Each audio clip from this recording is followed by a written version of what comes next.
All right, all right. How's it going, everyone? For those that coming later, welcome to Rent and Chill. I'm your host, Mr. Deadman.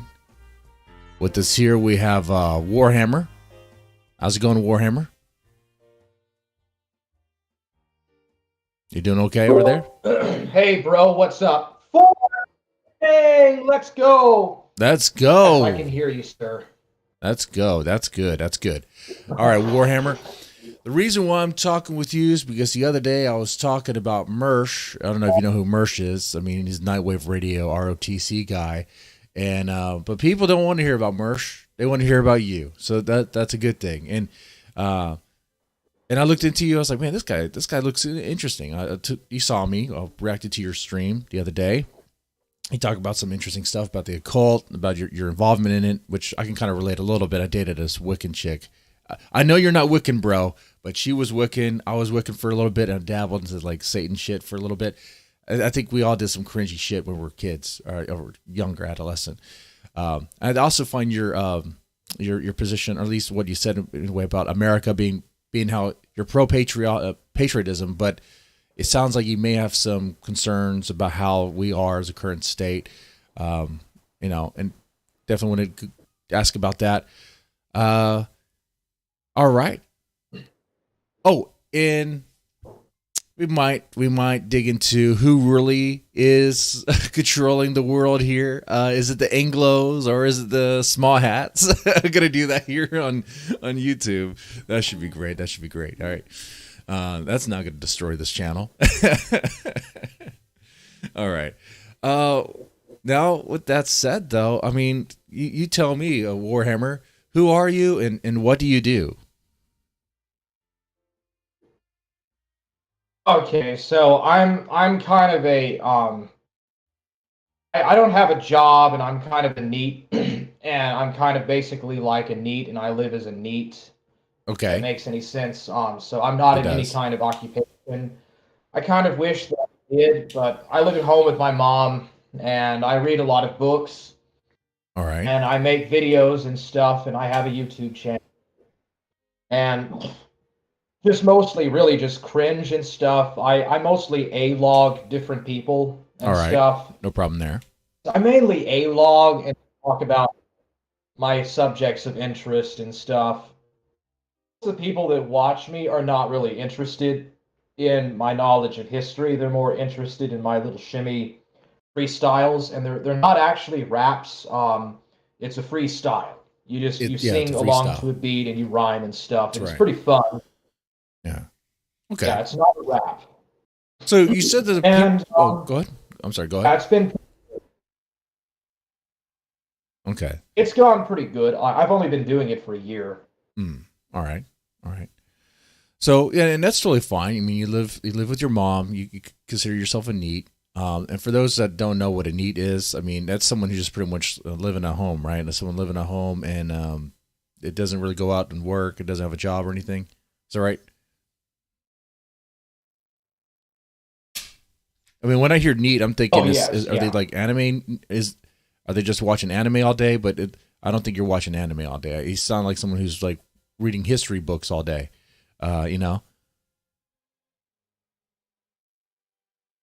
Yeah, I'm not really into anime. That's I've good. watched some. I watched it when I was a teenager, and then I kind of just grew out of Yeah. it. We nuked Japan twice, and they nuked us with anime. Definitely with hentai. Okay, it is it is. I think in some ways, I think it's caused more harm than good. Yeah, but there's still a lot of DBZ fans, and you're not going to convince them otherwise. And every now and then, I might catch myself watching anime too. So there's that. It's hard to quit it. It's hard to quit. All right. So, all right. So you mostly A-log. You A-log a lot, and that's what I do too. That's what a lot of us do. That's what people want to see. They don't want to see us for our knowledge about any particular subject. They want to see us make fun of other people online, right? That's what it is. How do you feel about that? Like, do you sometimes feel kind of greasy about it, or just it is what it is? Greasy about A-logging people? Yeah. No, I really don't. Different it's different knowing people in the real world that are in your life that you share moments of your life with, and then people that you just talk to online. Right. You're never going to. There's no such thing as making friendships online. Okay, I have one pretty good friend that I have on the internet, but that's it. And no, it's not Burger Boy. But you have constituents, you have people that you can agree with on common views. You can watch, stuff with them, watch episodes of different television shows. But at the end of the day, you're not friends. Yeah. Real friends are people that meet up in real life and, engage in stuff that people would usually do in the real world. You don't make friends online. You don't make friends online, and you most definitely don't make girlfriends online. You don't make relationship partners online. No, they're all parasocial relationships that they're going to take advantage of you, right? You agree with that? I would agree. Are you familiar with that app? You don't probably know who Millennial Thinker is, but without taking up too much time, he made a video about a guy dating an e-girl, and he gave her a bunch of money, and she wouldn't even let him touch her. And What? she kept calling him a creep and all this other stuff. See, in real life, though, you take a girl out to eat, you spend a lot of money on steak and stuff. Next thing you know, she's giving you a BJ in your car. You didn't even ask for it; it just happens. It's sort of like it's a given. That's always happened in my situation. That's why you have to go real life. You can't go these virtual Discord girlfriends. You have a Discord girlfriend. There's a solution for you. Okay, there's a solution for you, and I can't say it on YouTube, but on Minecraft, you should probably just place TNT on yourself and light it up and blow up. Okay. Oh damn, Jesus Christ. All right. But seriously, Discord girlfriends are all fake, all lame. Can we agree, chat? Press 1 if you think Discord girlfriends are lame and gay. Press 2 if you think they're based. Okay. Anyway, and then, guys, let's get some more people in here. This is a smaller channel. This Rent and Chill channel. These are more about Rent and Chill vibes. Okay, not talking about Ethan Ralph and other fat bastards. Like Boogie. Or Mersh. All right. Here we're chilling. Okay. All right, Warhammer. Now, talk to me about how you got involved with the occult, because that really interests me. Are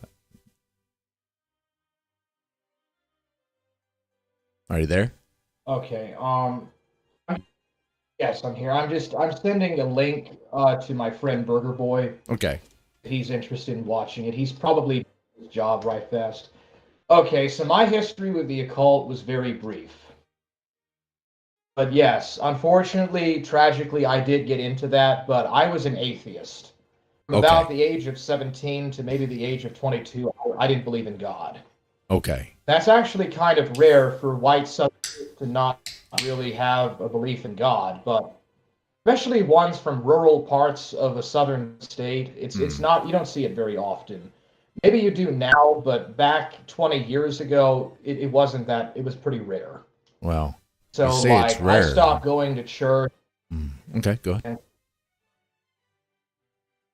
I was gonna say, you say it's rare, so but you're talking to somebody else. You're talking to somebody else right now who, I would consider myself rural. I mean, I grew up on it was a pasture. I mean, we had a pasture with cows, with chickens, and all that stuff, pigs, hogs. I also kind of struggled with faith, but the family went to church. They went to church. There was a small church we went to, Disciples of Christ, a Protestant family.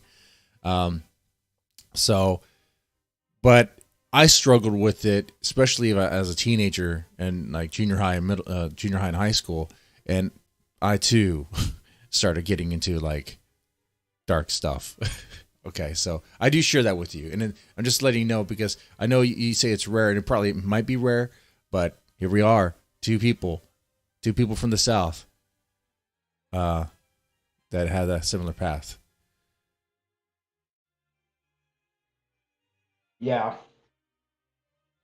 Okay, so you want me to continue? Yes, sir. Yes, sir. Hello? Yes, I'm here. Okay, yeah. So anyways, on Okay, sorry, I don't want to No, that's interrupt. perfectly fine. Okay, so what happened to me was that I found some people on YouTube that were doing some of these weird videos, like frenetical kind of videos. They had like what is it, electronic music, techno electronica music that they put on their it was industrial music and stuff. And these guys were National Socialists or Nat Sox. Okay. It's kind of weird because one of these guys, um, yeah, it was someone that followed User Namin. There's a guy called User Namin on YouTube. It wasn't him. He's just a guy in South America. He's from Europe, but he works in South America doing mummies and stuff. But Doing the guy mummies. followed him that was Jewish. Was actually Jewish, and I got pretty close friends to him. He was talking to me about, oh, I'm not supposed to say that word on here. Oh, you can say Well, Jewish. It's fine. I've said it okay, many sorry times. about that. I've done a stream where I talked about USS Liberty, which is totally the Jews fucked us over there. Israel fucked us over. Anyway, go ahead. You can continue. They said I know about that. They said it was the Egyptians that attacked the U.S. Yeah, that's Navy, bullshit. and That's a then the bullshit. Pentagon tried to cover that up. Yeah.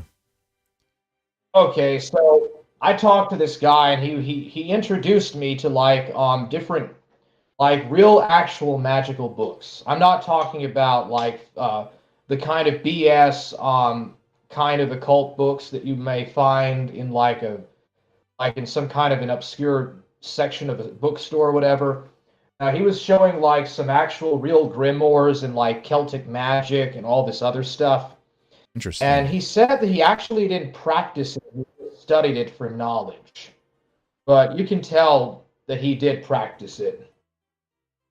What his name was, it was spiritually aware, spiritually inquisitive or something. But yeah, that's how I got interested in it. About a year later, I was reading some articles on the Joy of Satan website. I came across that from following somebody on YouTube that did like videos about esoteric National Socialism and Satanism. Okay. It was esoteric Hitlerism or something. But I wouldn't call it fascist or Nazi related. I would just say that it's just BS. It's just Hmm. complete Satanism, period. So I looked at that, and they showed this Joy of Satan website thing. And so I got on there and I read, and I was skeptical for a while. And then unfortunately, I got into it living alone. I lived alone for a long time, and I kind of just had a lot of stuff to think about. And I signed a signature to Satan. I wouldn't say that I sold my soul or my whole, but I did it. I did some Kundalini meditation stuff on the site, Okay. and it's really a shame that I did that, but I was working out and I did those meditations and I actually felt better. Man, And it's crazy because I was praying to God, to Christ, and also doing those Kundalini meditations. I So see. I kind of lived a very Can, I lived a can I pause you for a life. second? Can I pause you for a second? And sometimes I'll do that, and I don't mean anything rude by it. I don't mean to cut you off. But you're saying a lot of interesting things, and it's intriguing, and I wanna see if we can dig a little bit more into that. Like, when you said that you sold your soul, or you said you didn't sell your soul, you signed a contract with Satan. Is that right? Repeat that again. I might have misheard you. Yeah. All it is you write it in blood. You write it in like blood or something, and it's really stupid. But you write a letter to Satan and then you burn it in fire or whatever. And it's kind of like how how the Chinese, when they go to their ancestors' graves, and they'll burn paper money and Uh, give food offerings to their ancestors. It's kind of yeah. like that. Okay. A Now you lot also of said you Taoism, didn't. there's a lot of Taoism and Hindu. You said something about you didn't sell your soul or sell your whole. You mean your booty hole? I hate to go there, but you said whole. I'm just curious. Yeah, that's what I meant. I didn't Okay. sell my soul. Okay. That's good. So, so in that part of it, like it didn't do anything. At least you feel like it didn't do anything when you signed that paper, I guess in blood. You wrote a letter to Satan in all blood. Did he cut your wrist or something? Did he prick your finger to do this? Like, I'm curious. I pricked my finger. No, I Okay. didn't slit my wrist. I just pricked my finger. Okay, and you wrote it in blood, burned it, and nothing happened. So nothing at all happened, or any like a patch of bad luck or something. No, nothing happened. Mm, Nothing. damn. No, nothing like supernatural. Nothing. Okay, has to be disappointing a little bit, but okay. But eventually something does happen, though. Eventually you see something, right? Or you do provoke a demon, I believe, right? Something. Okay. Well, tell us Yeah, about that. something. Some kind of a negative. Okay, well, do you understand about fourth dimensions and fourth and higher dimensions? Like we live in three dimensions. You Okay. understand that, like, if you intervene in two dimensions, the people that live on in those two dimensions cannot perceive everything that's going on from a three-dimensional perspective. I've It's heard the that. same thing with us when we look at four dimensions. Right, I've heard that. Okay, good. Oh, all right. So, okay, so these higher entities, they're not dead people. Okay. Um, it is possible that they're part of the souls of dead people. I personally don't believe they are. I think that they're fallen angels, and they're fallen angels are Fallen like the angels. manifestations of fallen angels of Nephilim. Yeah, Okay. from thousands of years ago. But okay, so without further interruption, yeah. So yeah, I did a sigil thing. I wrote out a sigil, and it was basically symmetrical.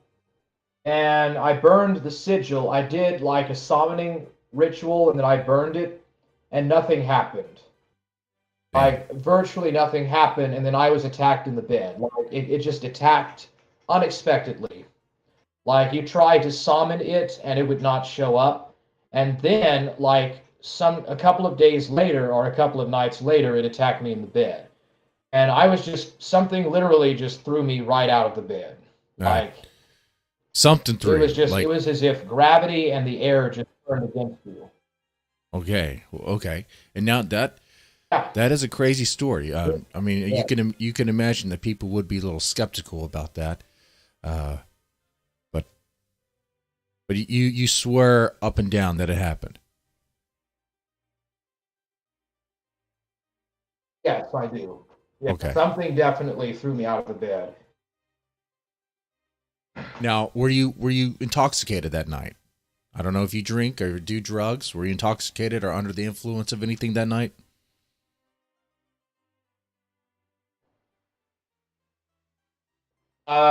No, I wasn't. Okay. So you're sober I did mind. drink a lot in my 20s, but I don't think I drink. Okay. All right. So you weren't Yes. drunk that night. You weren't under the influence of drugs, and then something pulled you out of the bed. And was anyone home with you? No, I was alone. You were alone. I heard like I kind of heard like knocking like sounds, like little tapping sounds. And I Okay. remember smelling something that really stunk. It Hmm. smelled like something was burning, and there was cold. There It smelled like a was brap. not cold air, but a coldness. Smell like a what? A brap. A fart. Did it smell like a fart? A very pungent Uh, fart. Sorry, if you know no, it anything about my smelled much past, my worse. It lore, smelled I had like to ask. I had to ask. It's that meme regarding me is kind of getting kind of cringe now too, but I just had to ask. Um, so so it does sound like you might have provoked something. It's kind of weird that the letter to Satan didn't work. I guess Satan's a very busy guy with a small tribe and all, spreading his influence everywhere. But the demon, though, he wanted to play. But I'm kind of surprised that's all he did was pull you out of the bed and didn't try to do more. You ever think about that? Do you ever think like, why did the demon stop there? Oh, Couldn't the demon have gone further and like, I don't know, crushed your skull or something? yeah. Well, I didn't know it was a demon. Like it was literally a supernatural force or something Hmm. that just pushed me out of the bed, and I didn't know what was going on. It was just like I was being shoved out of the bed. It happened twice, I see. and that's what's crazy. It happened twice, and I also felt at some point in the night I was woke up, and it felt like something was jumping on me, and my heart was really beating real fast, Okay. and I felt something really cold jumping on me, and it smelled real bad. Cold and smelled But real yeah, I bad. don't remember Do you seeing anything. do you recall where on your body it was jumping on you? Yeah, it was it was on my stomach and chest. Stomach Kind and of right chest. below, like right on my chest. Okay, right on your chest. Okay. All right. A little bit So up. Yeah. so it was jumping on you, smelled real bad. I mean, that could mean all sorts of things. Maybe the demon was defecating on you. Maybe the demon was trying to embarrass you, teabag you. I don't know what the demon was doing or what the spiritual entity was doing, but he was doing something. Okay. But this was, but this moment, it did something for you, right? This is when you, I think, if I recall, where you realize, like, the devil exists, Satan exists, which means God exists. Is that right? Yeah, well, I already knew the devil and God existed, but I didn't think much about it. It's Yeah. like, well, they're in their place, I'm in my place, Hmm. nobody's going to be violating anyone's safe spaces, right? And then that definitely changed my mind. But I mean, that was really the only time I had a direct encounter with a negative evil entity, I a see. negative entity. Well, I'm glad you survived it. I'm glad you did. Um, but yeah, so you knew they existed. You had in your mind that they existed, God and Satan. But now you pay more mind to them. Um, so is this about the time where you left the occult and the occult stuff for good, or did you ever dabble back into it? Were you ever curious? I left it for good. You left it for good. I did continue to use Kundalini meditations, but Okay. yes, I continue to like use the meditations and stuff for me. But I haven't done it in a few years because I felt that it was like vampire energy. Vampire energy. It Okay. felt when you do the meditations, it feels like draining you. Like it feels like something is draining you. You're getting something in return. You're getting ascension, but it feels like you're losing energy to something. Hmm. Like something is feeding off of you. Hmm. So I got real pretty freaked out about that, and that's when I stopped doing it entirely. But So yes, do you think that was that when people, basically my yeah. entire involvement in So do you think that when people meditate, that when they go through the meditation process, that something is siphoning energy from them in some way? Not always. Like when I Hmm. first did it, I didn't feel that. But after that experience I had, whenever I tried to meditate, it felt like something was feeding off of me. I see. And then I stopped doing it entirely. Yeah, but So what no, when you about? meditate, no, you don't that doesn't always. I have to ask. No, we're going to get more into the religious aspect. We're about there. I think you can see where the flow of this conversation is going. But um, what about chicks that do yoga and they meditate with that? Are they? Do you think that maybe some sort of entity is feeding off their energy? I would say yes. Or Hmm. it could also be giving them energy. Yeah.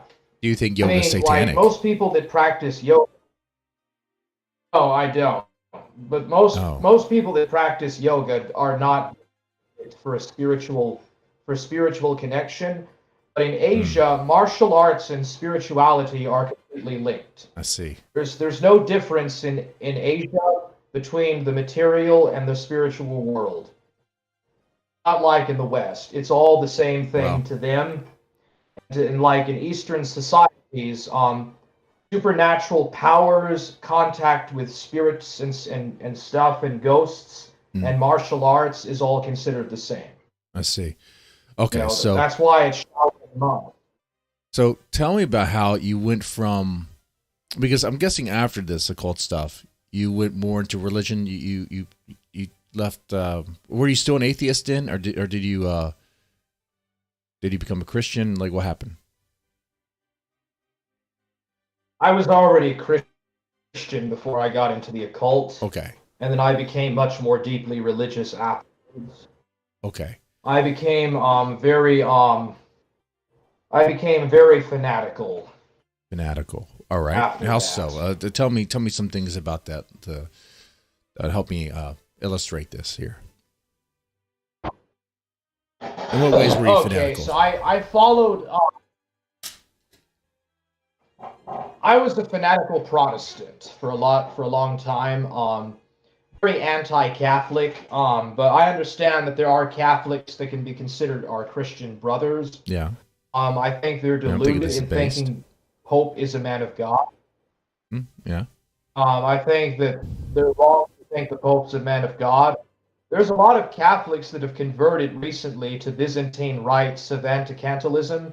Sedevacantism.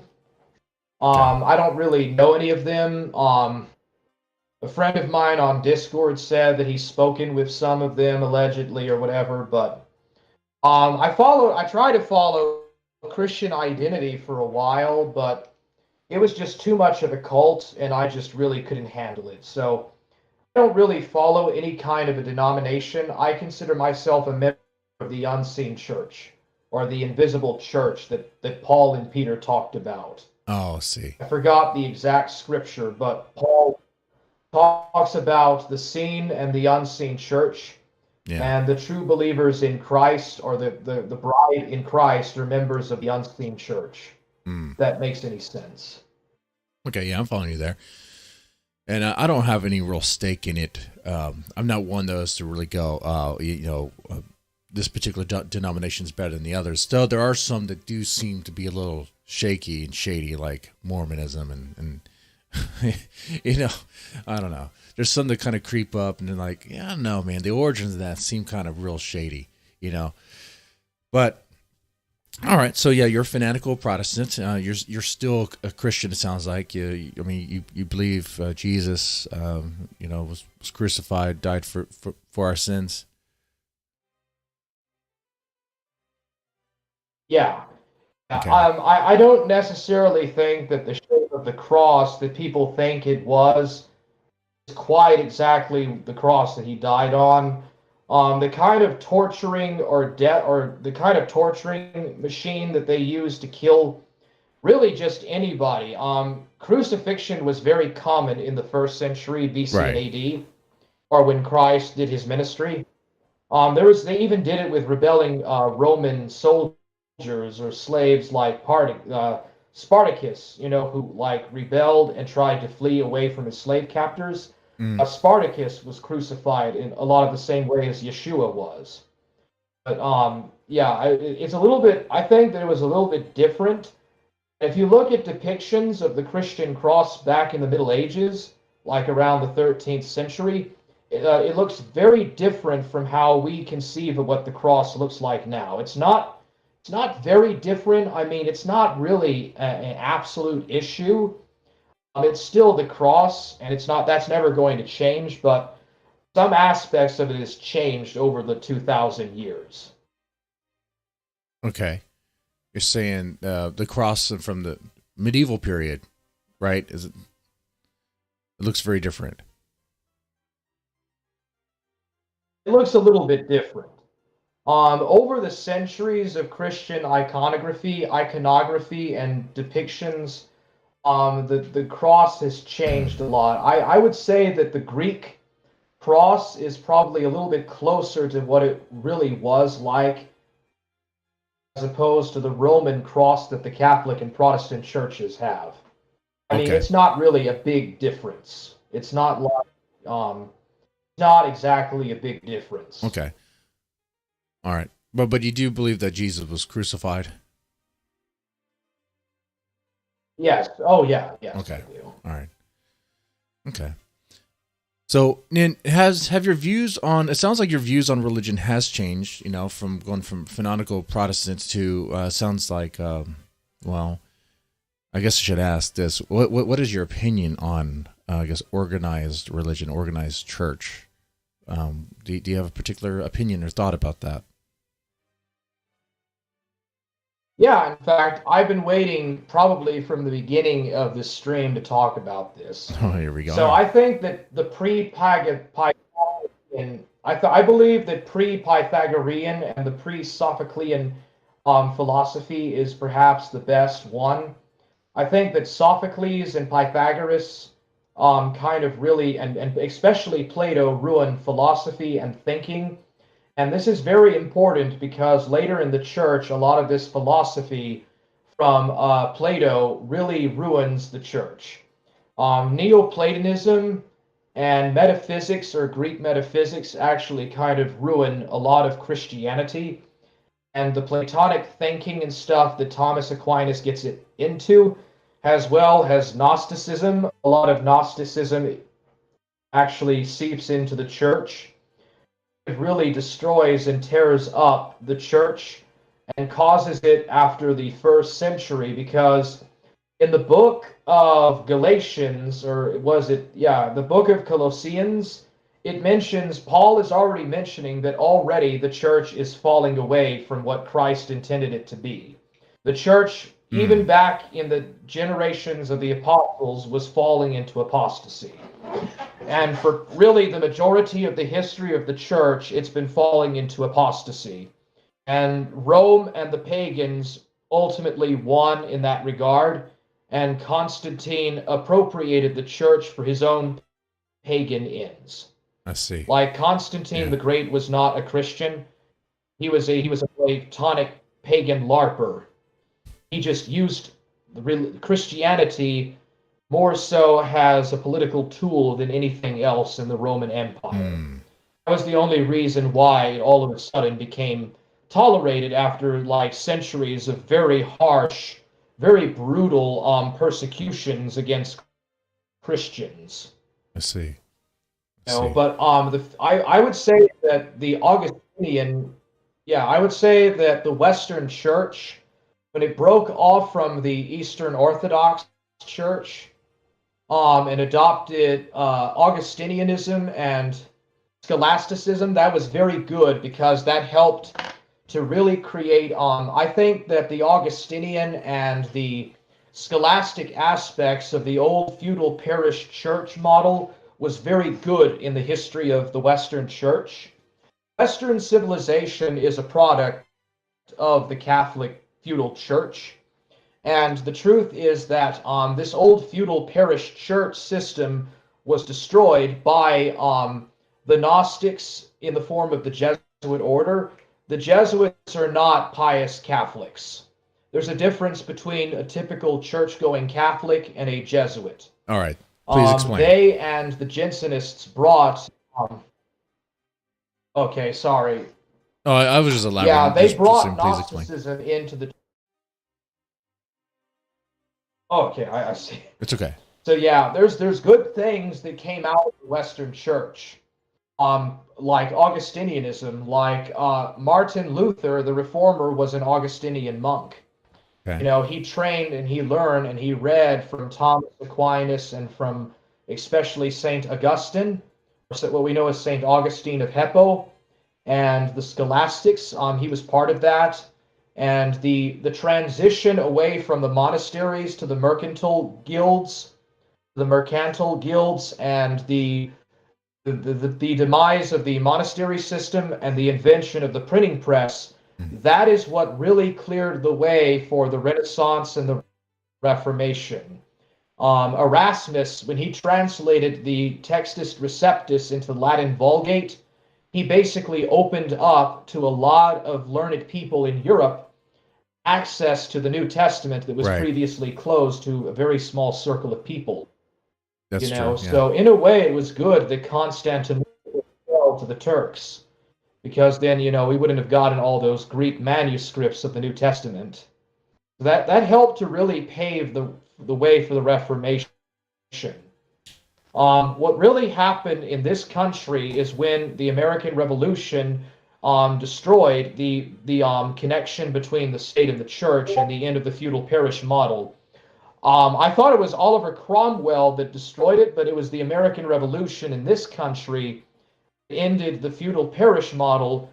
And in the case of the UK, for British viewers, it happened when people that were nonconformists began to go to the universities in the 1860s, I believe. Okay.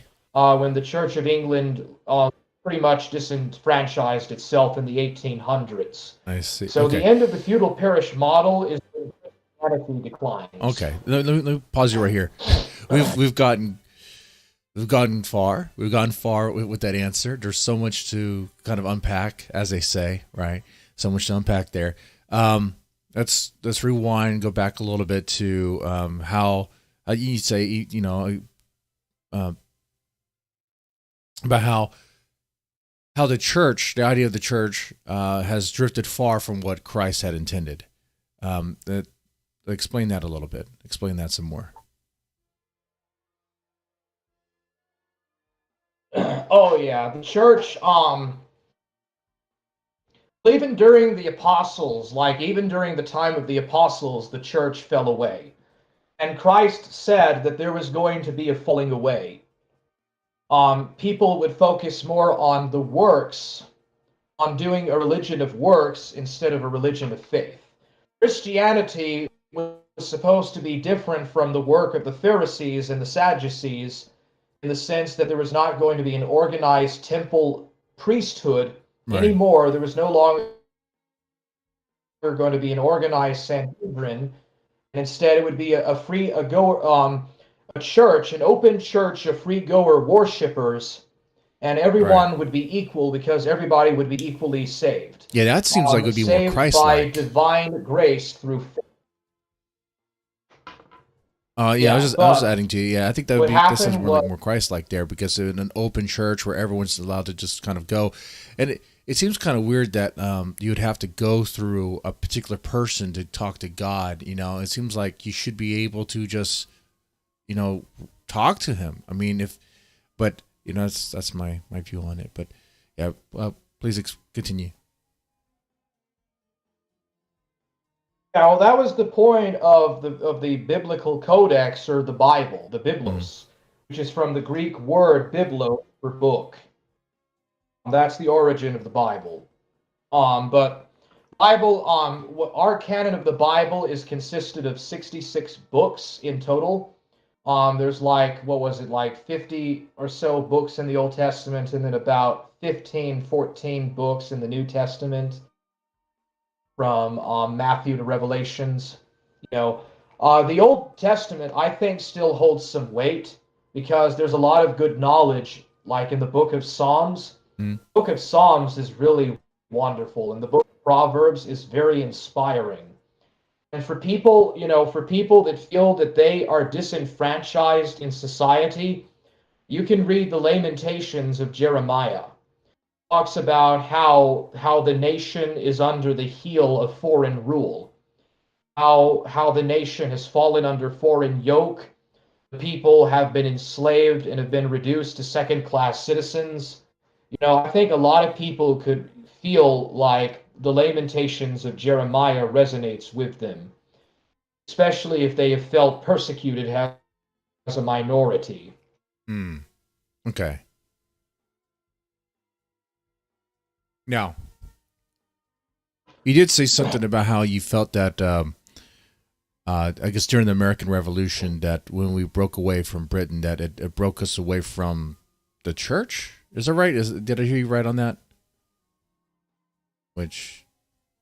Yes. Now, this is only regarding the southern colonies. The northern colonies are a completely different thing. But John Alden's the First South. John Alden, who wrote a history of the South in the American Revolution, he also wrote a book called The First South. And he said that John Hancock or one of the founding fathers in the Revolution said that it was a mistake for Southerners to have joined with the Yankees in fighting the Revolution and winning national independence because they have far bigger numbers than people in the South do. There's far more of them than us, and we're going to become a minority and be colonized by the North. And this, I Wait. found this very interesting because in DeBoe's review. Okay. Hold on, just to make sure, because weren't all the colonies, or most of the colonies, you say North and South colonies, but I mean there were northern colonies that were British colonies too, right? Yes, but they were founded, yeah, John Richard Alden, the first South. Yes, but they were founded by different people. The northern British colonies were founded by people from the Netherlands and from southeast England that were Puritans and Quakers and stuff. Okay. The people that typically went to the south were Cavaliers, people who had fought for King Charles Stuart in the English Civil War instead of Oliver Cromwell. Mm. And in DeBoe's review, they said, like, if the South does not do anything, if it does not try to succeed and break away from the unholy union it made with the Yankees and the Puritans, that they're going to eventually outnumber Southerners and come down and force their political and economic institutions on the South, completely acculturate the South, which is what they did after the Civil War with Reconstruction. Now, he wrote this in the 1840s. I see. Around the time of the Mexican War. Now, even during the Mexican War, the North and South were disagreeing heavily on a lot of issues with the West. Sorry.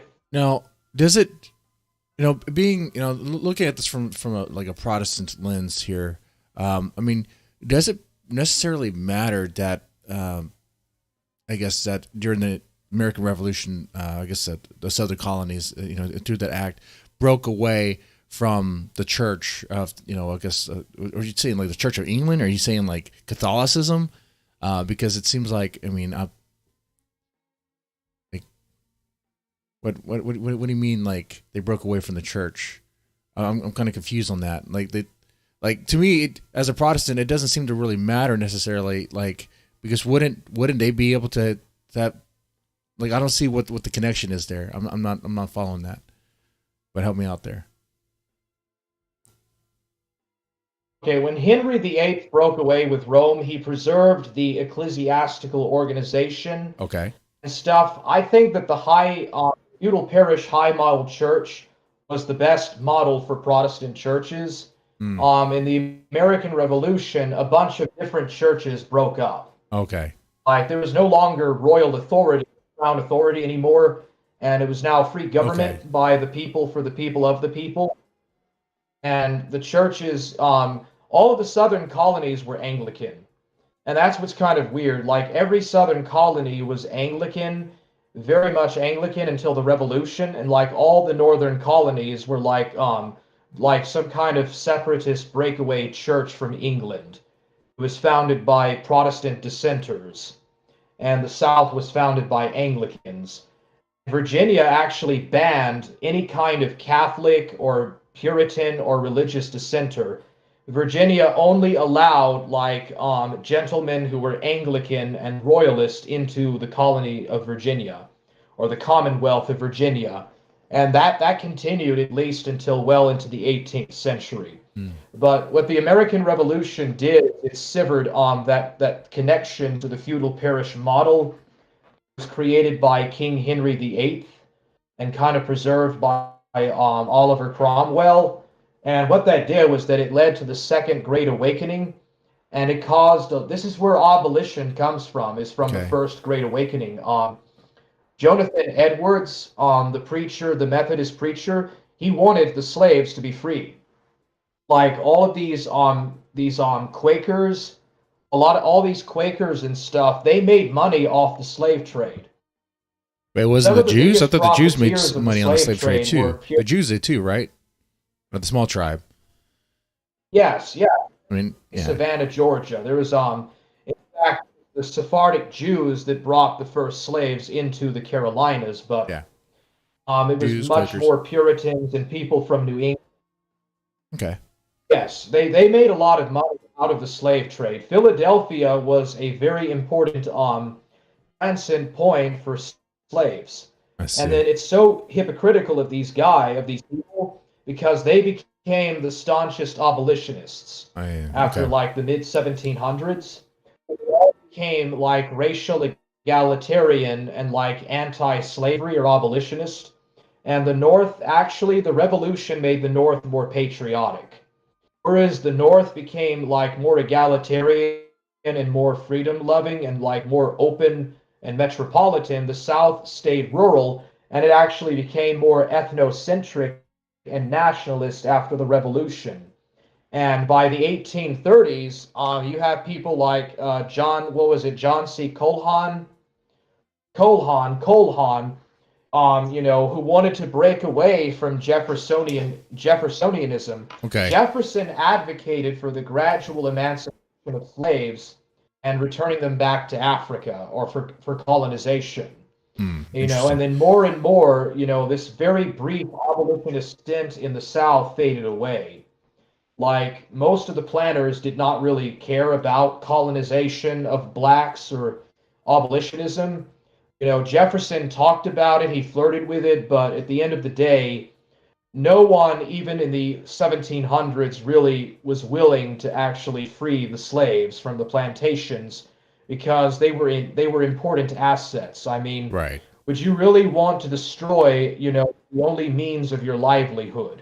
Right. Like, would you really like want to actually Hmm. destroy, your own plantation way of life? That's right. Of Now, course let you me pause you wouldn't. real fast. Let me You know, pause you. you want. Did you want? Okay. Um, now, for the sake of time, um, we're gonna go from this talk. I think we're getting right here to our on your thoughts on the current state of how America is now, and I think having talked with you before the show, I think it kind of goes into the revolution too.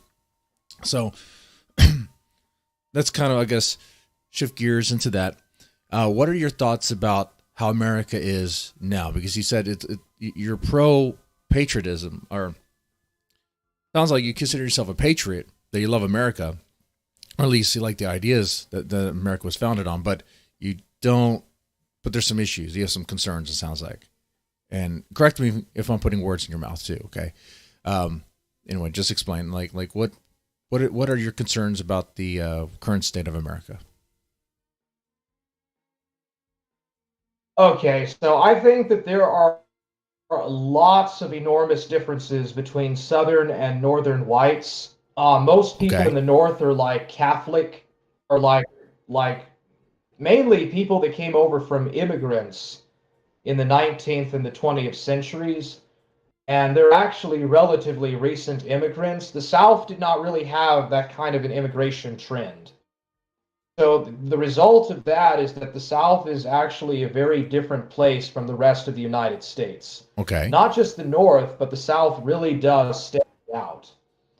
We have by far the most black people. We have by far the most Protestants, and probably I would even argue people of British and Irish stock.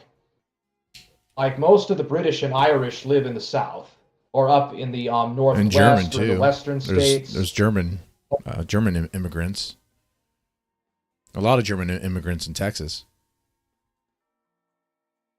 But Yeah, but that was the Aldous Variety. That was the Society for the Protection of German Immigrants. Germans did not really have an imprint on the Deep South outside of Texas. Um, they did settle in some parts, but the German immigrants overwhelmingly went into the Dakotas and Wyoming and Montana, Pennsylvania, Michigan.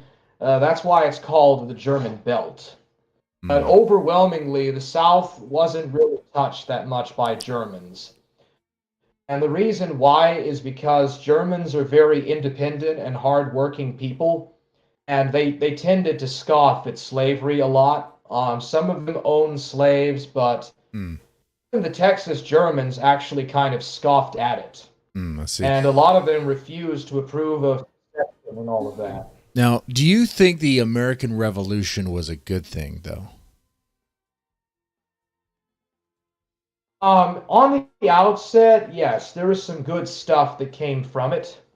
It was the first major national test of the American South. Sure, it was the beginning of Southern identity as we understand it.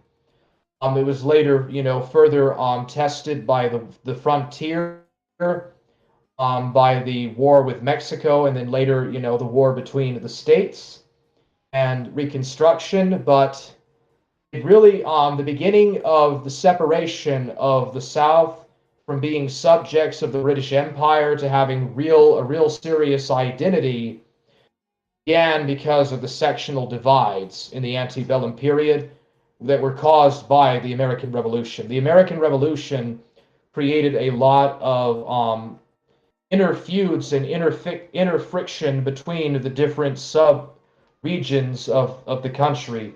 America was not really a country in like 1783. It was a collection Right. of different states and different territories. And people were not really, most people did not really consider themselves Americans.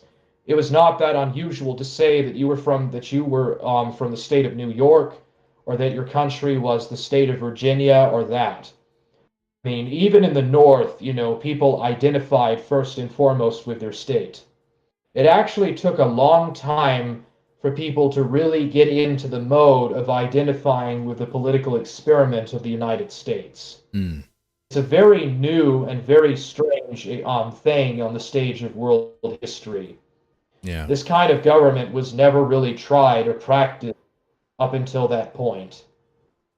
No, At least it not hasn't. on a I mean, major it is scale. definitely a really very interesting experiment. It was an experiment that had opportunity. And it had potential, but the way America is now, where our rights, our constitutional given rights are being eroded, being tested, have been eroded, have been trampled on, and it's like, well, people say our Constitution, First Amendment, Second Amendment, all this stuff, but it's like it's kind of over, isn't it?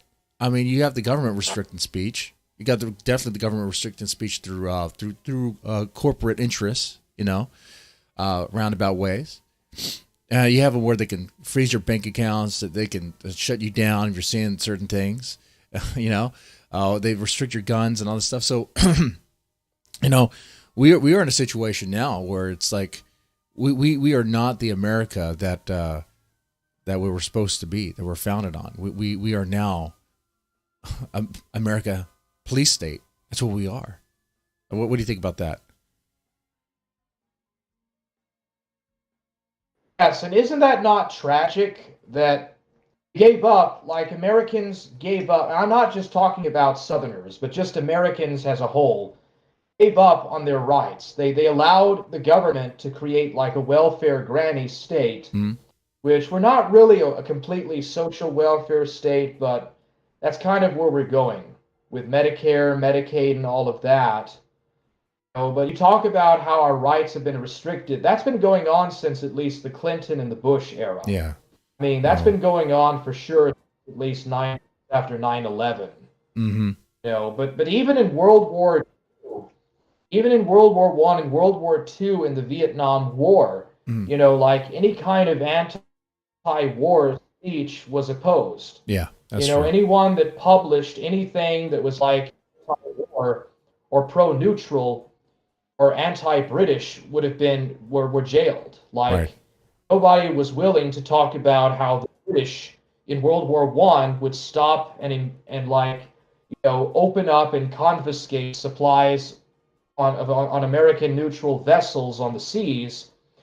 Whenever the Germans did it, people would cry bloody murder. Mm-hmm. Like the American press overwhelmingly pro-Allied both of the wars. And that the banks were pushing that, like bankers and financiers were pushing for the press to take over all the different press companies and stuff, and kind of make it to be as pro-British and anti-German, anti-Austro-Hungarian, or anti-Japanese as much as possible. Yeah. And then all of, in turning all of these so-called enemy aliens.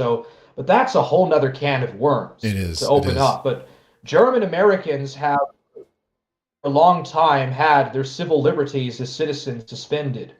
And Mm. so have Italian and Japanese Americans. And it's insane. And it's only because, they had ancestry from an aggressive country that the United States happened to be at war with at that time. Mm-hmm. Yeah. So what can we do though? Is there a way we could try to fight or protest? Are there things we could do to try to? I mean, we shouldn't be in this position, right? But are there things we could do to remind the government, hey, you should be in fear of us. We shouldn't be in fear of you. Or is it too late?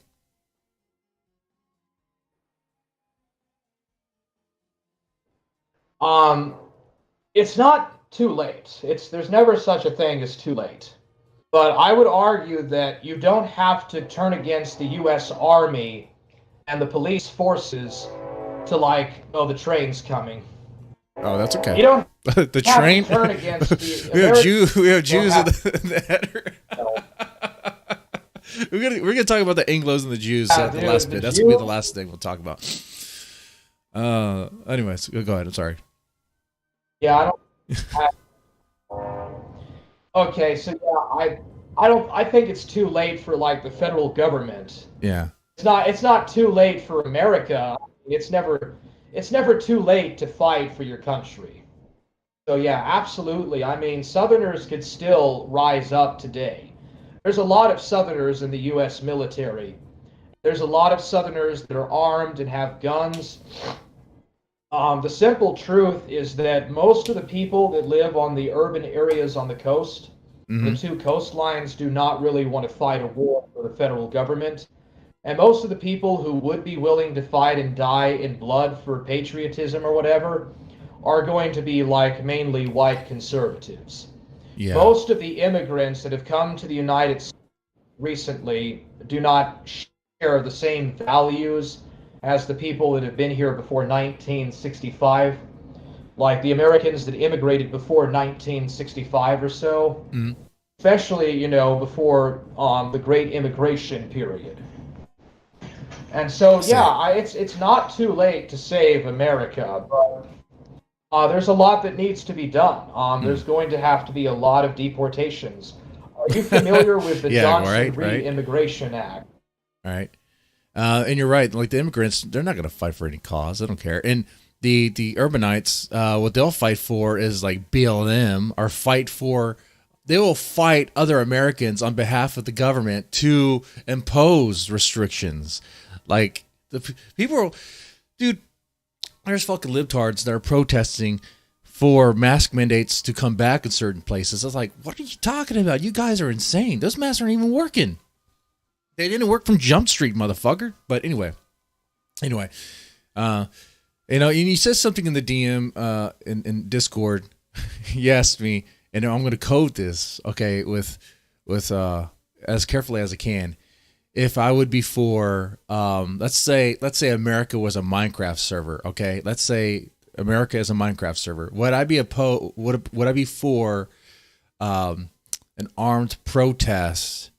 Would I be opposed to the idea of Minecraft players taking up their crossbows and their swords to fight against the government in the Minecraft America server?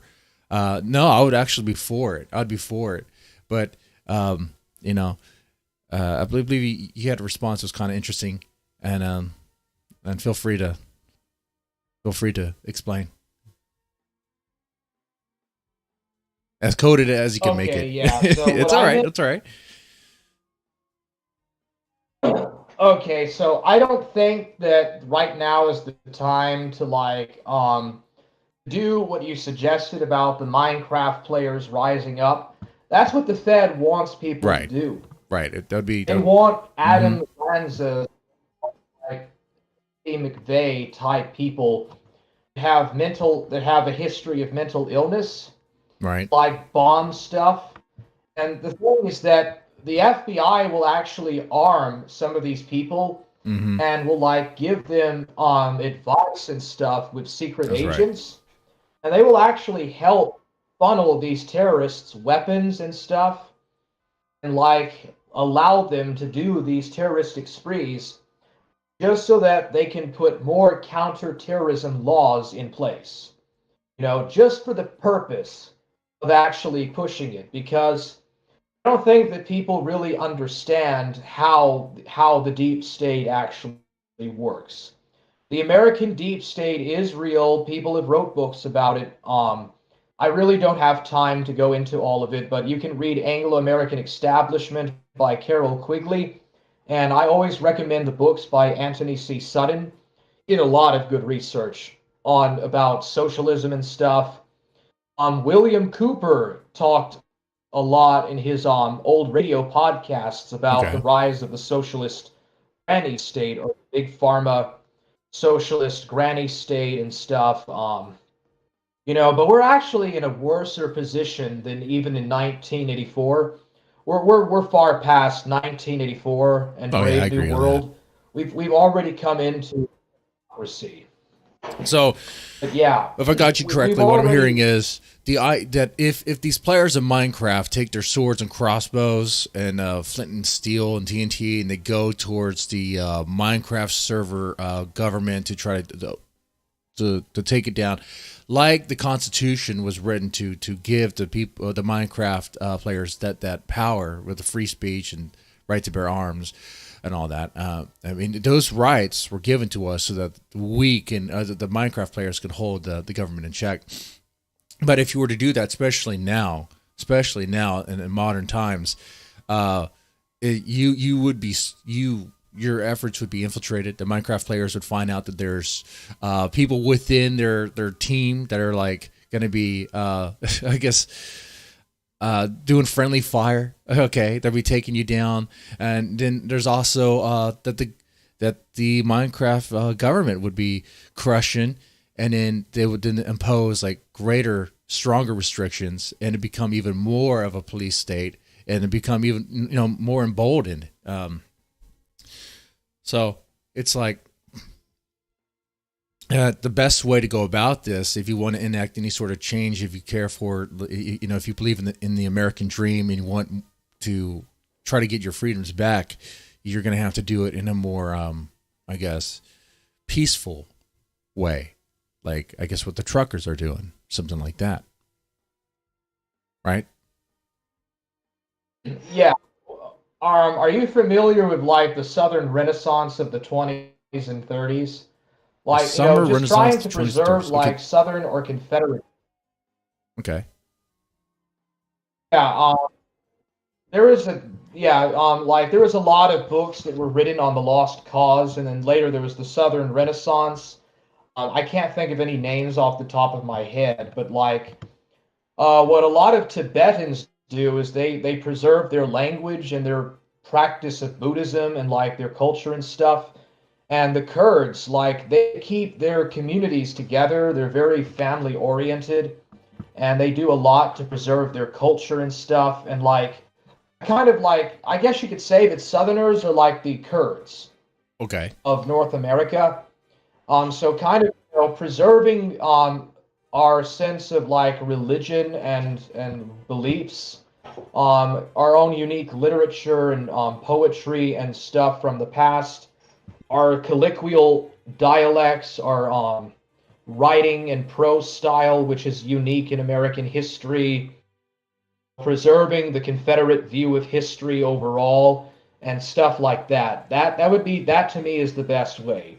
And also having large families and having lots of kids.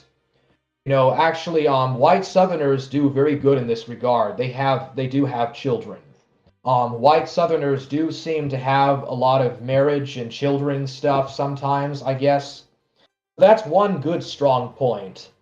Trying to like, practice and learn how to shoot at an early age, and just generally, learning military warfare, learning guerrilla warfare, and just practicing and prepping and stuff, Okay. survival prepping and all of that. Passive aggression is also passive resistance, like what Gandhi did in India. Um, I would argue. Are you familiar? Are you familiar with the IRA, the Yeah. Irish Republican Army? Hmm. That's kind of what I would see the best way to go about it. Is like the situation of Northern Ireland I mean, during they the did car Troubles bombings and stuff too. with the I IRA. mean, they weren't really peaceful. I mean, Yeah, I think we're talking about a peaceful solution here. But okay. I'm not bombing. Yeah, I'm not advocating that you bomb some civil servants or government officials or military installations, Oh but yeah, yeah. Definitely don't do you that. know, like Seriously, don't do that. But oh, one thing I want to ask you too, for the sake of time, because my kids get out early today. I think it's Good Friday, right? Good Friday. Okay. So let's talk about the Anglos and the Jews. Let's talk about that. Because I believe you mentioned something that you believe it is the Anglos that are kind of like, I guess, running things. That are, I guess, if that's, I'm going to speak in vague terms, and you can explain. From what I understand, it sounded like you believe the Anglos are running things, while other people would be like, well, what about the small hats? Aren't they running things? Or is it both? What do you think? yeah, I wasn't able in your chat to really get my point across. I was talking about the northern, like the northern WASP elites. Okay. You know that WASP means like Anglo white Protestant, Right. white Anglo-Saxon Protestant or Right. rich person. White Yeah, I Anglo-Saxon was Protestant. talking about the northern WASP. Okay. Yeah, the Northern Wasps, Yeah, I mean, we have that. So when you mean They Anglo, didn't that's really what you're do referring very to. good. Yeah, I was referring to the northern WASPs who Okay. handed America over on a silver platter to them. Okay. Because that's where I was kind of confused, because Anglo, I'm like, Anglo? Like, and then you said something about, is Obama a wasp? Or is he Anglo? Culturally speaking, well, his dad is African. His dad is from Kenya, so yes, he could be considered WASP because he's very wealthy. His mother is a white Anglo-Saxon Protestant, and yeah, he's biracial, but culturally he could be considered a WASP. He's related on his mother's side to the Bushes and the Clintons, and like him and George Bush are like third cousins or something like that. Let's see. Okay. Okay. So now, in what ways do the wasps run things? Like, explain on that. Okay, I'm only talking about like the northern wasps, Okay. but a lot of southerners have collaborated with you, like, well, they push like the Enlightenment and the Industrial Revolution and like religious pluralism, and this is the origins of our democracy.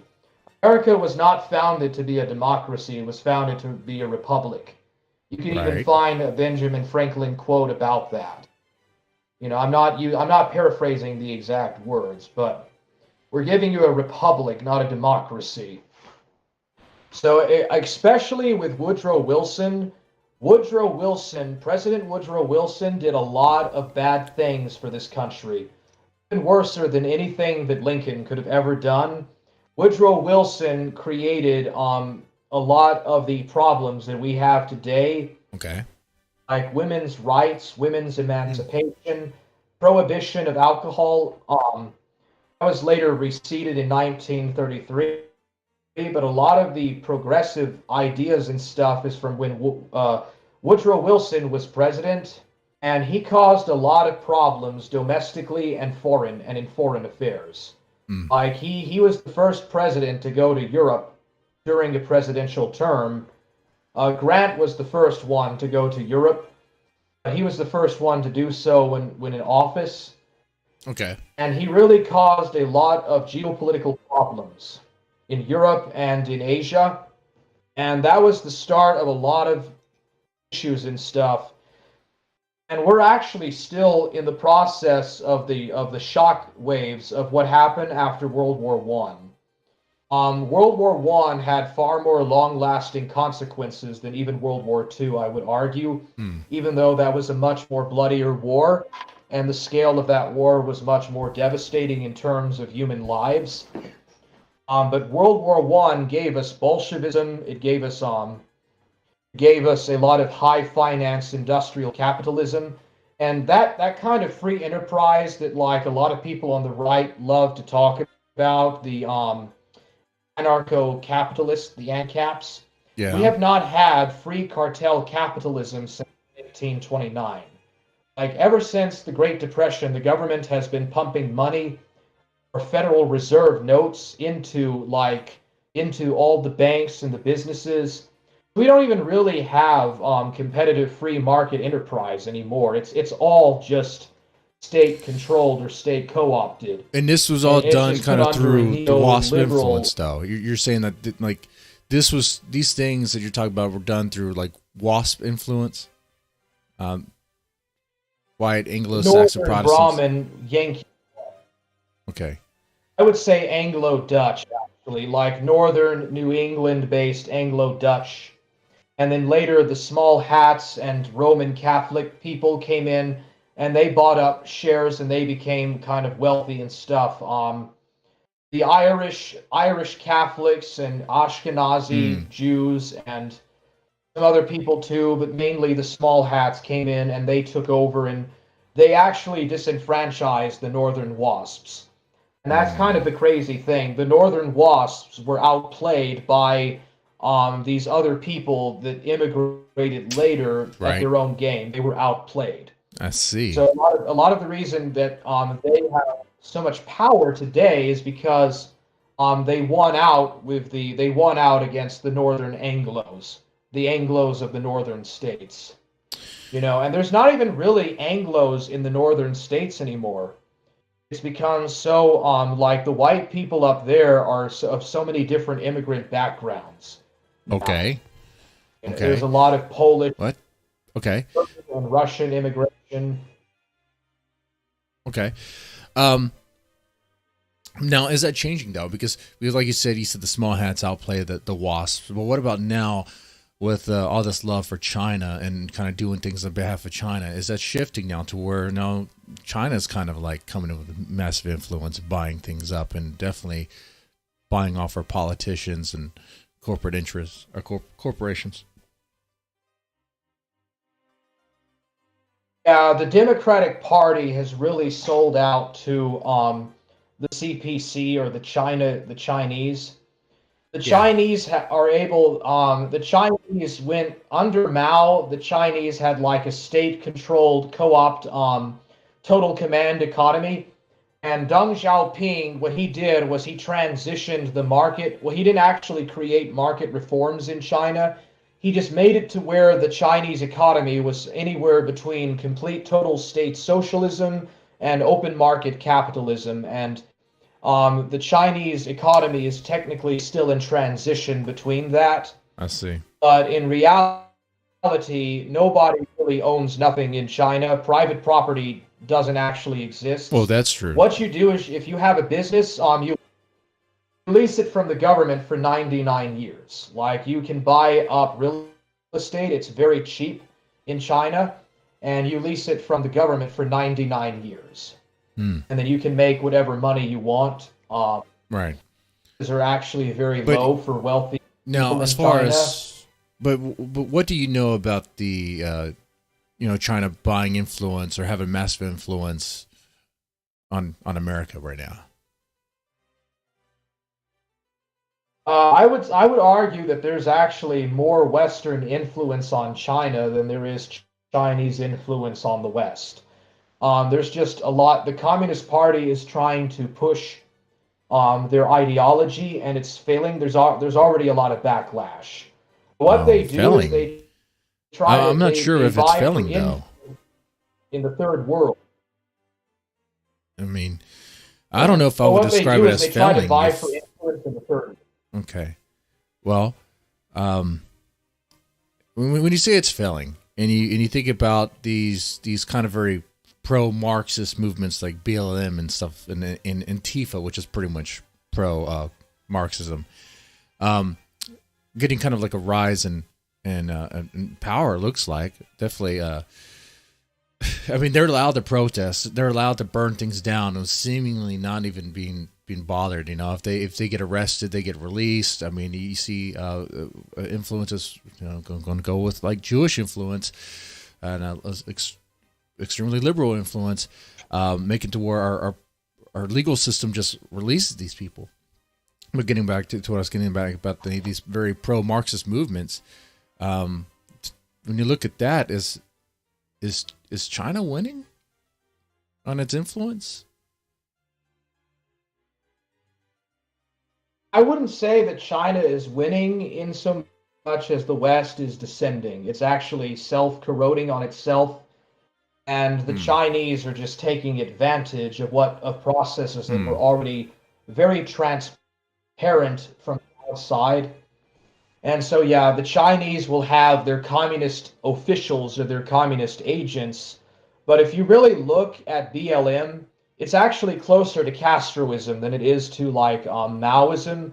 Maoism was more orientated towards the village community in China and towards kind of rural militarization of the peasants.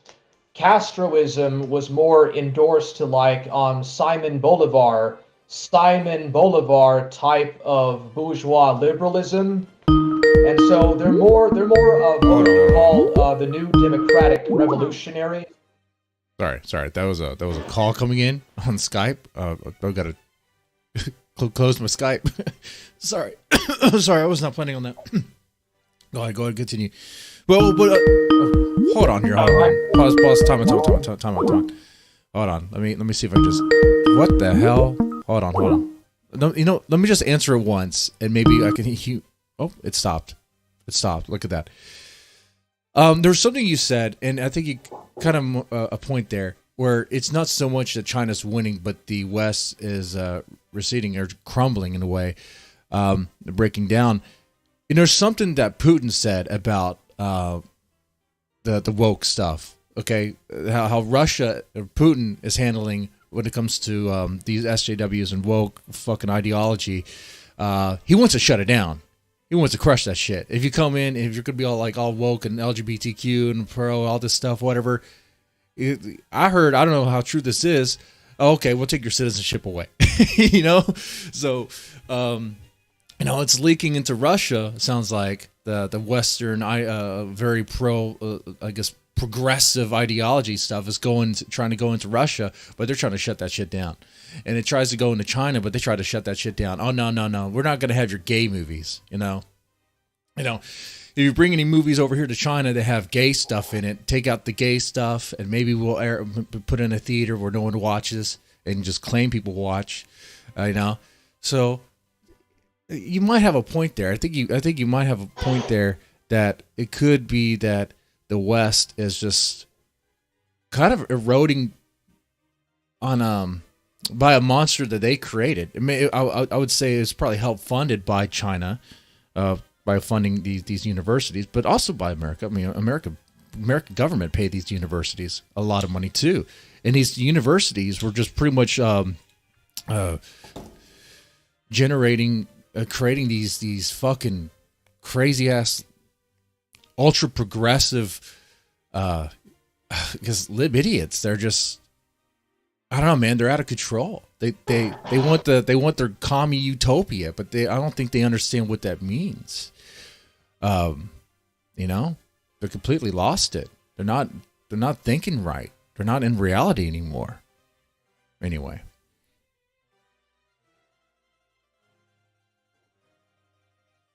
I don't know what's going on there. I would argue that the BLM, they're close to Edward Bernstein's social democracy or social democrats than to actual Marxism. The Soviets and the Chinese are economic Marxists. BLM and these people in these colleges in the West, they're cultural Marxists. There's a difference there. I was talking to a Serbian guy on this Croatia server, and he was telling me that China is actually a very fascist country.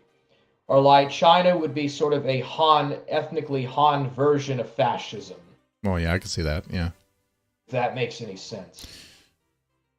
Now there was a question. There's some questions in the chat. These weren't planned. Okay, you can answer them or not. Okay. You've been a great guest. This has been a great conversation. I enjoyed this. I thought it was great. I thought it was fun. Well, someone asked a question, but I'm looking for it now. But looks like it was retracted. I guess someone wanted me to ask you about the Kino Corner. I don't really know much about that. Do you know what they're probably asking about? Yeah, the Kino Corner was a channel that a guy called Euros MC made. Okay. There's nothing to really say about it. Okay. They call themselves so-called Kino experts or content creators, and they're just really they're a bunch of gay people. They're a bunch of closet queens, closet drag queens, and they're just absolute garbage people. Okay. Yeah, it's nothing to really say about it. May it rest forever in darkness. It was a good thing that it was taken down. It was nobody watches the Kino Corner. It's just complete garbage. Well, it had like 65 subscribers. Okay, well, hold on. Let me pause you there. Now, keep in mind, I don't know anything about the Kino Corner or anything like this. I don't think I've ever watched any of their stuff. And I could show you my watch history if you want to know. Okay. But you may not like them. You may say they're closeted homosexuals. It sounds like you're saying, and maybe they are. But are you? It sounds like you said you're glad that their channel's down. Yeah, I'm gonna go with a friend of mine on Discord and YouTube, a close friend of mine. I'm not going to use the exact same words that he used, but I think that it was just, I think the appropriate name is the Kino Wasteland. And all these people are just basically content blogs. Okay. Just really small-time trolls and stuff, and it's the Kino Wasteland. I would call this time the Kino Dark Ages, and PPP, people like PPP and people like Drunken Surfer, they started the Kino Corner. I think Kraut and T supposedly has like a thing in it, or something. But it started out with just a bunch of like Ethan Rolfe A-logs. A lot of these people in this stuff in the Kino Corner and all these other parts of the internet, they used to be Ethan Rolfe A-logs and stuff, and that's basically where it came from. Okay. So, I mean, is there a way, though, that because it sounds like something happened. Were you ever friendly with the Kino Corner people? Were they friendly with you before? I had a few debates. Yeah, I mean, I talked a little bit in the Kino Corner. It's just, all it does is just, it's content stealers and not creators. Okay, and well, the that's proper not good. name They're is stealing. I try to, but when I can, I try to see if I can like help heal people, or because I know sometimes people just have to agree to disagree and move on, and that's fine too. And I hope that is there bad blood between you guys? Are y'all like messing with each other? Are they trying to mess with you? Are you messing with them? Like what's going on?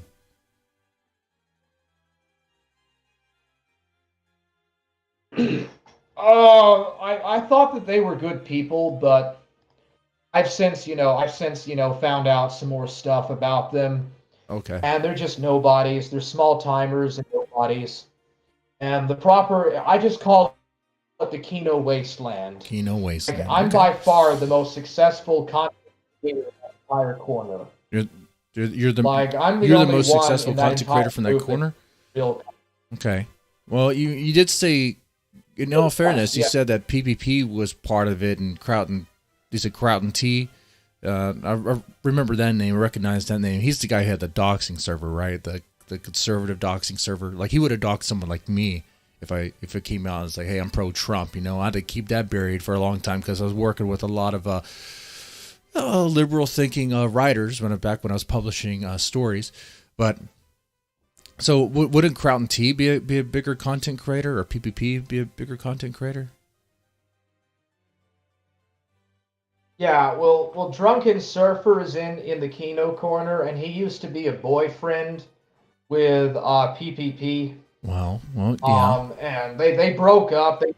They did, yeah. Streams, and they broke up. PPP is not part of it anymore, but a lot of people hate PPP because of what happened with that Right. Drunken Surfer. Well, And I think they even knew Worski. Like Worski. well, You know who Worski is? I do know who Worski is. Yeah, I do know who he is. Yeah, he knew. Yeah, him and Drunken Surfer and PPP were friends for a while. And Kraut is the guy that allegedly created the Kino Corner, or he had Euros create the Kino Corner. Okay. Yeah, he is the same guy that had that website back in, what was it, 2017, doing all of that doxing, conservative doxing. Right. He got into a lot of heat about that, and he was away for a long time. Yeah. Now he just does like country ball. Yeah, he does that weird ball stuff. I saw that. Yeah. Okay. Now this has been I think it was a pretty chill conversation. I hope you thought it was too. Like, I hope you enjoy this. One last question for you, and then kind of just going to wrap up here. And that is, talk about the Euro stuff. I guess talk about what sounds like a parting of ways. Is there a chance that you guys could heal and work together again? It's possible, but there would have to be a lot of concessions. Okay. It can't be the same like it was before. All right. Because here's the thing. I was going to have a debate with the daimyo, and then it was flagged down. Like me and this other guy, Dark Ninja, we were going to have a 2-on-1 with the daimyo. And then the Kino corner was flagged down, and supposedly Euros knows who it is, but he will not come out with the evidence. And so there's a lot of questions in that, a lot of mystery. Why will Euros not come out with this information? Why? Some people think it was the Dark Ninja. Other people. That's weird. Why would they flag it down? That's so weird. Is this what the daimyo was saying? How okay, I think I heard the daimyo say something about this. I'm not sure. I get bits and pieces here and there. Is it true that Euros was streaming some sort of hentai game? Do you know anything about that? Yes, he was. Oh, it was a hentai game? Oh, he was playing it. Oh, he played a game called Pony Island. Or he was playing a game called Pony Island or something. Pony Island? Yeah, I think he is. That doesn't sound based. Yeah. No, it's pretty. Sounds the opposite gay. of base. I saw some of it. Sounds like base rape right there. Yeah. Pony Island. Let me Google this. Pony Island. I have no idea what's going on Pony Island. It's like a brony game. Pony Island. It's not a bro. It's not something that a straight man would play. Would want to be playing. Well, I'm looking at images of this game. I don't see any dicks or anything. I don't know why it would be taken down. It's hentai though. Where's the hentai shit? Okay, I'm really whoa, I'm confused. I don't understand.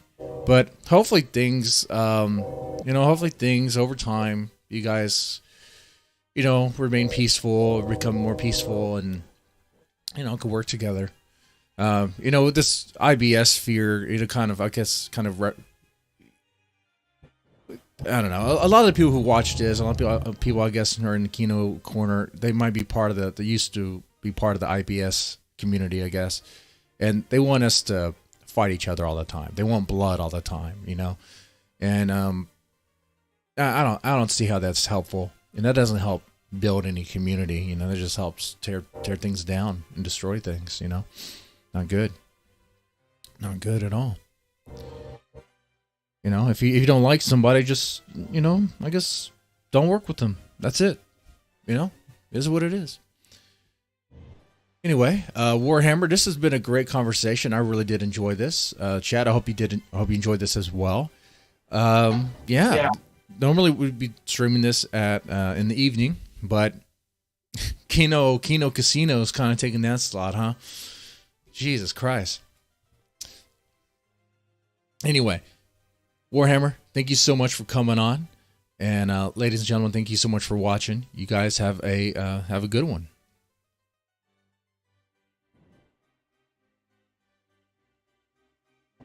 All right.